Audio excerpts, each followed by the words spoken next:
کرنا۔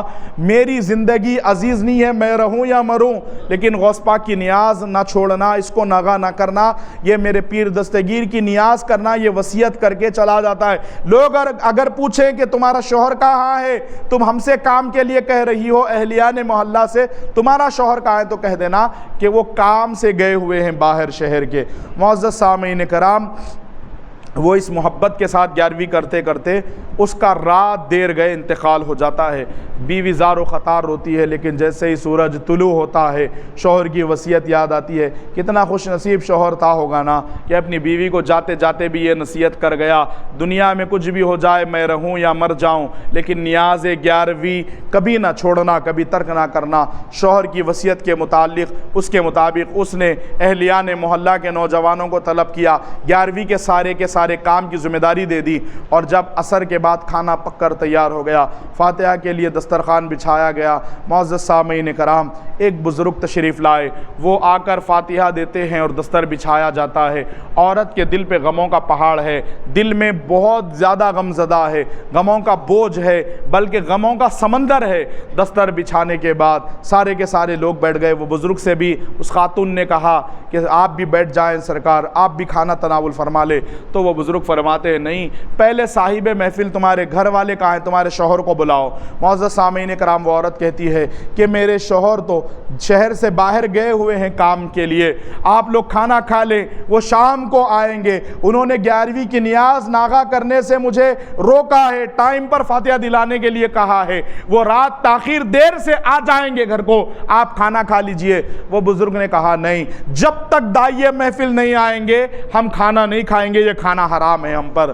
معزز سامعین کرام، جو ان کا دل سے ہوتا ہے وہ بھی ان سے، سرکار غوث پاک بھی ان کے ہو جاتے ہیں۔ سرکار غوث پاک رضی اللہ تبارک و تعالیٰ عنہ کی نیاز، ان کی عقیدت، ان کی محبت دل میں لے کر یہ خاتون اتنا بہترین انداز میں نیاز کا اہتمام کیا۔ اب لاج نبھانے کے لیے بھی کون آئے ہیں، آپ بغور ملاحظہ کریں، سماعت فرمائیں۔ اس بزرگ نے کہا کہ کھانا یہ تیرے گھر کا اے بیٹی اس وقت تک حرام ہے جب تک تیرا شوہر نہ آئے گا۔ یہ 2-3 مرتبہ وہ بزرگ کی زبان سے جملے نکلنے کے بعد بے ساختہ اس عورت نے کہا سرکار کی بارگاہ میں ادب کے ساتھ، اے بزرگ میرا اور امتحان نہ لے، جس کو آپ طلب کر رہے ہیں وہ اس دنیا میں ہی موجود رہی ہے، وہ تو انتقال کر گئے ہیں۔ میرے شوہر کی لاش کو میں نے پھولوں کے ذریعے سجا کر رکھ دیا ہے، کوئی سمجھ نہ سکے، وہ دیکھیے مردہ پڑی ہے میری زندگی سامنے، میرے شوہر کا تو انتقال ہو گیا ہے، لیکن ان کی وصیت تھی کہ اگر میں زندہ رہوں یا مر بھی جاؤں نیاز غوث اعظم ناغا نہ کرنا،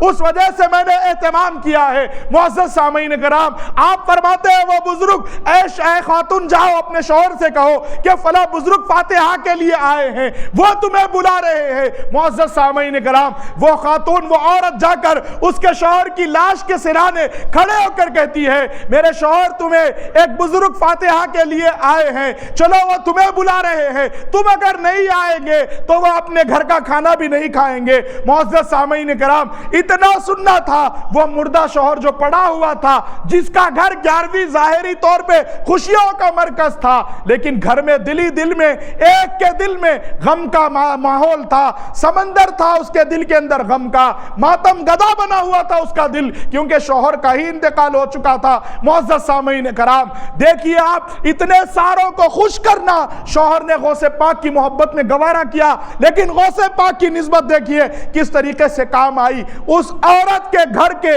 اجڑے ہوئے چمن کو، بہار کو سرکار غوث پاک کی نسبت نے پھر وہ مردہ زندگی کو پھر سے زندگی عطا کر دی۔